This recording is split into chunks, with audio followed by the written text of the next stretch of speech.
नमस्कार दोस्तों, hello friends, कैसे हैं आप लोग। मेरा नाम शिल्पी कुलश्रेष्ठ और यहाँ पर मेरा सब्जेक्ट रहेगा आपके लिए फंडामेंटल ऑफ कंप्यूटर।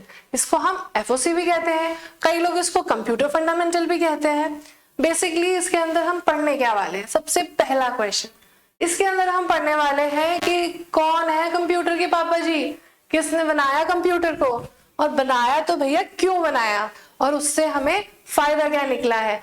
ठीक है, और कितने टाइप के कंप्यूटर होते हैं, कैसे यूज में आते हैं, और हम उनको अपनी जिंदगी में किस किस तरीके से यूज करते हैं, ये सब हम किस में पढ़ने वाले हैं, फंडामेंटल ऑफ कंप्यूटर में। जैसा कि आप देख रहे हैं यहाँ पर लिखा हुआ है सिलेबस। तो ये जो सिलेबस के पॉइंट्स हैं, इन सब सिलेबस के पॉइंट्स को हमको दिया है गवर्नमेंट ने कि भाई इस भर्ती के अंदर हमारी कंप्यूटर टीचर, सीनियर और बेसिक इंस्ट्रक्टर के अंदर जो सिलेबस आने वाला है कंप्यूटर फंडामेंटल का, फंडामेंटल ऑफ कंप्यूटर का वो आने वाला है, वो ये सिलेबस है। देखिए अगर हम इसको introduction, history, input device, output device, उसके बाद में various categories of computer, language, software and hardware, number system, arithmetic, operations, और फिर लास्ट में आ गया हमारा इंटरनेट। तो ये जो है उन्होंने दिया है। बट अब यहाँ पर एक छोटी सी दिक्कत है, हिस्ट्री में कितना, इंट्रोडक्शन में कौन कौन सा पार्ट पढ़ना है, हमें इनपुट डिवाइस कौन से पढ़ने हैं, किस तरीके से पढ़ने हैं। तो आपकी इस प्रॉब्लम को सॉल्व करने के लिए मैंने इस पूरे के पूरे सिलेबस को 10 डिफरेंट सेगमेंट्स में डिवाइड कर दिया। ठीक है, आइए मैं आपको दिखाती हूँ और उनको एक एक करके आपको समझाने की पूरी कोशिश करती हूँ। चलिए, ठीक है, तो ये वाले टॉपिक्स, ये देखिए ये टॉपिक्स हैं वो जो मैंने अभी आपको दिखाए। ठीक है, अब मैंने पहले सेगमेंट में अपने सेक्शन 1 के अंदर मैंने इसको डिवाइड किया है, history, block diagram of computer, computer दिखता कैसे है, किस तरीके का पहला डायग्राम बनाया गया होगा, क्या काम किया होगा उसने। तो बेसिकली 3 काम होते हैं उनके। पहला होता है इनपुट, प्रोसेसिंग और आउटपुट, IPO। ये 3 शब्द आपको कई जगह देखने के लिए मिले होंगे, आपने पढ़ा भी होगा, है ना, आपने समझा भी होगा, मगर वो किस तरीके से डायग्राम से एसोसिएटेड है, कैसे काम चलता है, ये मैं अपने आगे आने वाली पीपीटीज में आपके साथ में अच्छी तरीके से 0 लेवल से लेके एडवांस लेवल तक आपको बिल्कुल क्लियरली प्रॉपर फॉर्मेट में मैं आपको समझाती जाऊंगी। जनरेशन ऑफ कंप्यूटर, कितनी जनरेशन है कंप्यूटर की, कहां से स्टार्ट हुआ था, पापा जी कौन है, ये सब कुछ मैं आपको समझाऊंगी। नेक्स्ट आता है टाइप ऑफ कंप्यूटर, कितने टाइप के कंप्यूटर होते हैं, एक जो आपके घर में और एक जो मेरे घर में, एक जो हॉस्पिटल में, एक जो बैंक में, नहीं, एक जो एयरपोर्ट पे, कहां पर कौन से टाइप का कंप्यूटर यूज हो रहा है, ये समझाना मेरी जिम्मेदारी है आपको। ठीक है, आपके पास में जो मोबाइल है, क्या वो भी एक कंप्यूटर है, क्या वो एक हार्डवेयर है, क्या वो एक सॉफ्टवेयर है, क्या वो उन दोनों का कॉम्बिनेशन है, ये सब कुछ मैं आपको समझाऊंगी और साथ में ये भी बताऊंगी कि क्या एडवांटेजेस है और क्या डिसएडवांटेजेस है। ये हमारा रहेगा सेक्शन 1। चलो चलते हैं हमारे नेक्स्ट सेगमेंट पे, सेक्शन 2।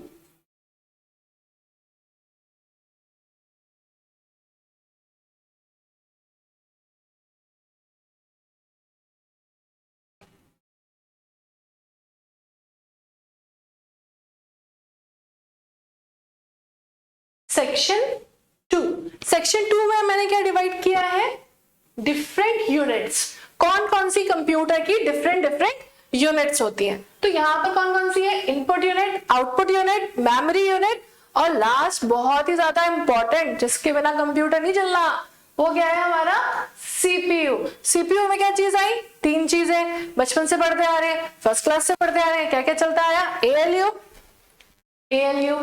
फिर क्या आया CPU, और प्लस क्या होता है इसके अंदर, मेमोरी। ठीक है, इसका कॉम्बिनेशन किस तरह से है, किस तरीके से हमने कंप्यूटर के डायग्राम के अंदर शो करना है, ये सब कुछ आपको बताया जाएगा सेक्शन 2 के अंदर। राइट, अब तीसरे सेक्शन पे आ जाते हैं, हमारा कौन सा, third section, input and output devices. ठीक है, इनपुट आउटपुट डिवाइसेस पढ़ाने से पहले सबसे पहले तो बच्चे से ये पता होना चाहिए कि भैया ये डिवाइसेस क्या होते हैं। ठीक है, अब डिवाइस जो है उसका काम क्या है, करेगा क्या, और अगर करेगा तो क्या वो इनपुट करेगा या आउटपुट करेगा, दोनों में से क्या करेगा, कौन सा ऑपरेशन करेगा, और वो ऑपरेशन करेगा उसमें कैसे कंप्यूटर में ज्वाइन होगा, क्या नाम रहेगा, कौन सा सेगमेंट का है, कितने टाइप है, ये सब हम देखेंगे हमारे थर्ड सेक्शन के अंदर। ठीक है, जहां पे डिफरेंट डिफरेंट इनपुट डिवाइसेस और साथ ही में डिफरेंट डिफरेंट आउटपुट डिवाइसेस, इनकी वर्किंग कैसी होगी, ये कैसे काम करते हैं, ये दिखते कैसे हैं, कितने लोग किसने बनाए, ये सब कुछ हम सेक्शन 3 के अंदर ब्रीफ में पढ़ने वाले हैं। अब आ जाते हैं हम हमारे सेक्शन 4 पे। सेक्शन 4 का एक नाम है मेमोरी। आपने वर्ड सुना होगा मेमोरी, बिल्कुल, याददाश्त हमारे पास भी है, बट हमारी याददाश्त क्या रहती है ना, जो चीज काम की होती है उसे ध्यान में रखती है और जो चीज काम की नहीं होती उसे हम भूलते जाते हैं। ठीक है, जैसे हमें पता है पबजी खेलना है, सारे के सारी चीजें पता है हमको, बट लास्ट ईयर हिस्ट्री की बुक में क्या पढ़ा था वो हमको याद नहीं रहता, तो उसी चीज को सॉल्व करने के लिए क्या बनाया गया, कंप्यूटर। जो आपको याद ना रहे वो कौन याद रखे, कंप्यूटर याद रखे। अब कंप्यूटर कैसे याद रखेगा, उसकी मेमोरी के थ्रू, राइट, किसके थ्रू याद रखेगा, मेमोरी के थ्रू। अब मेमोरी क्या होती है, सबसे बड़ा क्वेश्चन। फिर मेमोरी कितने टाइप की होती है, कितने प्रकार है मेमोरी के, प्राइमरी मेमोरी और सेकेंडरी मेमोरी। अब इस प्राइमरी मेमोरी में कौन कौन सी मेमोरीज आती हैं, उस सेकेंडरी मेमोरी में कौन सी मेमोरीज आती हैं, कहाँ किसका क्या यूज है, क्या हम दोनों एक साथ यूज कर सकते हैं, क्या हम एक हो तो काम चल सकता है, ये सारी चीजें डिटेल में पढ़ेंगे हम सेक्शन 4 के अंदर। चलो अब हम चलते हैं हमारे सेक्शन 5 में। सेक्शन 5 में क्या रखा है मैंने, section 5 software and hardware. Very very important. Software word पूरी दुनिया में सुनाई देता है, हार्डवेयर सब लोग यही बोल रहे हैं। अब बट सबसे बड़ी बात क्या है भाई, सॉफ्टवेयर होता क्या है, क्या होता है हार्डवेयर, और कंप्यूटर क्या है, कंप्यूटर सॉफ्टवेयर है क्या हार्डवेयर है, या इन दोनों का कॉम्बिनेशन है, इन दोनों का प्लस है, वो सब चीज देखनी पड़ेगी हमें। अब उसके बाद में इन दोनों में डिफरेंस क्या है ये समझना पड़ेगा। फिर सॉफ्टवेयर के कितने टाइप्स होते हैं, ठीक है, सॉफ्टवेयर के 2 टाइप्स है यहाँ पे, बोर्डली यहाँ पे सॉफ्टवेयर के कितने टाइप है, 2 टाइप है, एक सिस्टम सॉफ्टवेयर और दूसरा एप्लीकेशन सॉफ्टवेयर। अब इन दोनों में क्या डिफरेंस है, घूम गए ना, नहीं नहीं नहीं नहीं मत घूमो, रुको, वेट करो, 5th सेगमेंट है, आएगा, पढ़ेंगे, सब कुछ पढ़ेंगे, अच्छे से पढ़ेंगे, प्रॉपर फॉर्मेट प्रॉपर तरीके से पढ़ेंगे और एक एक सीढ़ी चढ़ेंगे। ठीक है, और बिल्कुल अपना टारगेट अचीव करेंगे। कौन सा सेक्शन हो गया, 5th सेक्शन। 5th सेक्शन के बाद में आएंगे भैया हम 6th सेक्शन के ऊपर।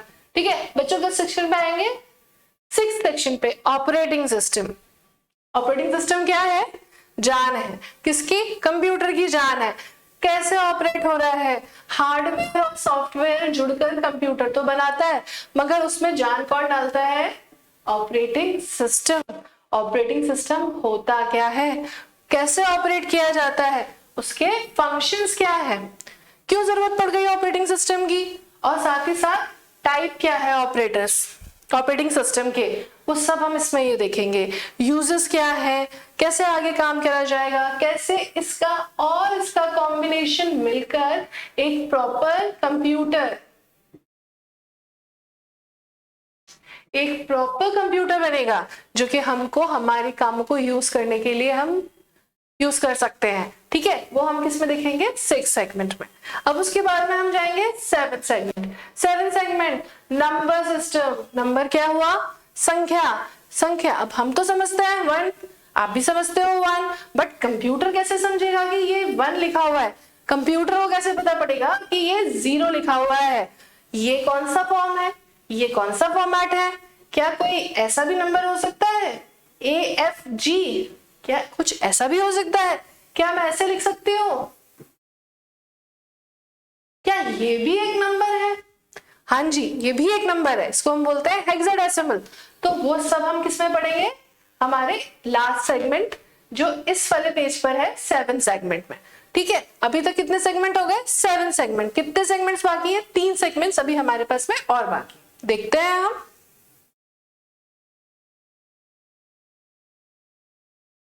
ठीक है, अब क्या आया, जब हमने ये पढ़ लिया कि भाई कंप्यूटर क्या है, हिस्ट्री क्या है, ऑपरेटिंग सिस्टम क्या है, नंबर सिस्टम पढ़ लिया, फिर हमारे पास में आता है क्या, प्रोग्रामिंग। ठीक है, प्रोग्रामिंग, ठीक है, प्रोग्राम लैंग्वेज ट्रांसलेटर। ठीक है, प्रोग्राम लैंग्वेज ट्रांसलेटर का काम क्या होता है, जो इंस्ट्रक्शंस आप दे रहे हो, आपने कीबोर्ड देखा होगा, कीबोर्ड पे क्या होती है, कीज होती है। जब हम किसी भी की को प्रेस करते हैं तो उसके बाद में क्या होता है, जब हम कोई भी कोड लिखते हैं, जब कोई भी हम लाइन लिखते हैं, तो उसके बाद में क्या होता है, किस तरीके से कंप्यूटर समझता है, वो किसके अंदर आता है, ट्रांसलेटर। 3 टाइप के ट्रांसलेटर है अपने पास में, असेंबलर, कंपाइलर और इंटरप्रेटर। ये क्या है, कैसे यूज करते हैं, एक छोटा सा एग्जांपल देती हूँ। आप सभी लोगों ने एमएस वर्ड तो जरूर यूज किया होगा। एमएस वर्ड में जब हम किसी स्पेलिंग को गलत लिख देते हैं, ठीक है, जब अगर हम देखिए, अगर मैं लिख रही हूँ एप्पल, APPLE, क्या लिखा मैंने, एप्पल लिखा, इसकी स्पेलिंग क्या है, करेक्ट है, कोई दिक्कत नहीं है। बट अगर गलती से मैंने ऐसे लिख दिया तो क्या होता है, नीचे एक रेड लाइन आ जाती है। तो वो रेड लाइन जो आती है वो किसकी वजह से आती है, इंटरप्रेटर की वजह से आती है, क्योंकि वहां पे क्या हो रहा है, एमएस वर्ड के अंदर, माइक्रोसॉफ्ट वर्ड जो हम यूज करते हैं, एप्लीकेशन सॉफ्टवेयर, वहां पर क्या हो रहा है, कौन काम कर रहा है, इंटरप्रेटर काम कर रहा है। इंटरप्रेटर का काम क्या होता है, स्पेलिंग चेक करने का। तो जैसे ही आप स्पेलिंग गलत लिखोगे, वो आपको नीचे क्या दे देता है, रेड लाइन दे देता है। वो काम किसका हो रहा है, ट्रांसलेटर का, प्रोग्राम लैंग्वेज ट्रांसलेटर का काम हो रहा है। समझ रहे हो आप लोग। तो वो सब चीजें किसमें पढ़ेंगे, हम सेगमेंट 8 में पढ़ेंगे। अब उसके बाद आ जाते हैं हम introduction to various categories of computer language. जब हम ये समझ गए तो हम किस पे आएंगे, कंप्यूटर लैंग्वेज पे आएंगे।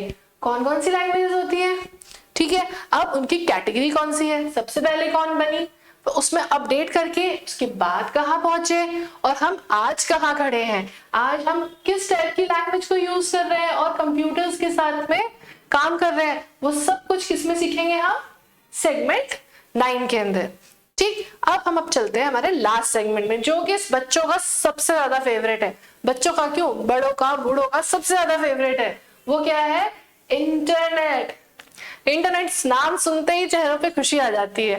वो एक दिन जब सरकारी एग्जाम होता है और इंटरनेट सुबह से लेकर शाम तक बंद होता है, सब कितने दिक्कत में होते हैं, ना व्हाट्सएप चल रहा है, ना इंस्टा चल रहा है, ना ही हम किसी को मैसेज डिलीवर कर पा रहे हैं, ना कोई मूवी देख पा रहे हैं, कितनी प्रॉब्लम होती है। और इंटरनेट आते ही हम सब खुश हो जाते हैं। तो वही इंटरनेट, उस इंटरनेट का कॉन्सेप्ट क्या है, वो किस तरीके से कंप्यूटर के साथ एसोसिएटेड है, कैसे वो इंटरनेट हमारे इस सब्जेक्ट के साथ, सब्जेक्ट मींस कंप्यूटर फंडामेंटल, या मैं कहूं कंप्यूटर, या मैं कहूं FOC, फंडामेंटल ऑफ कंप्यूटर के साथ एसोसिएटेड है। ये सारी बातें करेंगे हम सेगमेंट 10 के अंदर। क्या होती है एप्लीकेशंस इंटरनेट की, what is ISP, internet service provider. क्या होता है इंटरनेट सर्विस प्रोवाइडर, कैसे सर्विस आपको प्रोवाइड हो रही है इंटरनेट की, कैसे आप यूज कर पा रहे हो। क्या होते हैं जैमर्स, जैमर्स का यूज क्या क्या है, क्यों हम उनको यूज कर रहे हैं, वो सब कुछ हमारे इस 10 सेगमेंट के अंदर आएंगे। www एक ऐसी चीज जो सब जानते हैं, आज छोटा बच्चा भी जानता है, वर्ल्ड वाइड वेब, इसके बारे में। सर्च इंजन क्या है, URL क्या है, डोमेन नेम क्या है, किस तरीके होते हैं, क्या कैटेगरीज होती हैं, वो सब कुछ मैं किसमें कवर करने वाली हूँ, आपके सेगमेंट 10 में कवर करने वाली हूँ। ठीक है, यहाँ पे मैंने आपको रास्ता दिखा दिया कि कैसे हम 0 लेवल से लेकर हम एडवांस लेवल तक जाएंगे और पूरा अच्छी तरीके से पढ़ेंगे। ठीक है, यहाँ पर मैं आपको सिर्फ पढ़ाने नहीं वाली हूँ, इसके साथ ही साथ मैं आपको देने वाली हूँ क्वेश्चन बैंक्स। क्वेश्चन बैंक के साथ में पहले हम पढ़ेंगे, पढ़ने के बाद मैं आपकी तैयारी के लिए मैं आपको करवाऊंगी क्वेश्चन सॉल्व, और वो क्वेश्चन यही सॉल्व करवाऊंगी। देखने में सबसे इजी सब्जेक्ट है हमारा कंप्यूटर फंडामेंटल, पर दिक्कत क्या है, क्यों हमारे जो क्वेश्चंस आने वाले हैं वो कैसे आने वाले हैं, बहुविकल्पीय, that means multiple choice question, जहां पर क्या रहेगा, ABCD 4 ऑप्शंस रहेंगे। और वो 4 ऑप्शन इतने सिमिलर आएंगे, अगर आपने सही तरीके से पढ़ाई नहीं की है तो आप उसमें कंफ्यूज हो जाएंगे। तो आप कंफ्यूज ना हो, आप सही तरीके से पढ़ाई करें और अपना गोल जो है, जो आपका टारगेट है, उसको आप अचीव कर सको। उसके लिए यहाँ पर हमको ये सब चीज एकदम डेप्थ में 0 लेवल से एडवांस लेवल तक पढ़नी है। ठीक है, मेरे साथ जुड़े रहिए और मेरे नेक्स्ट वीडियो में मैं आपका इंतजार करूंगी। नमस्कार।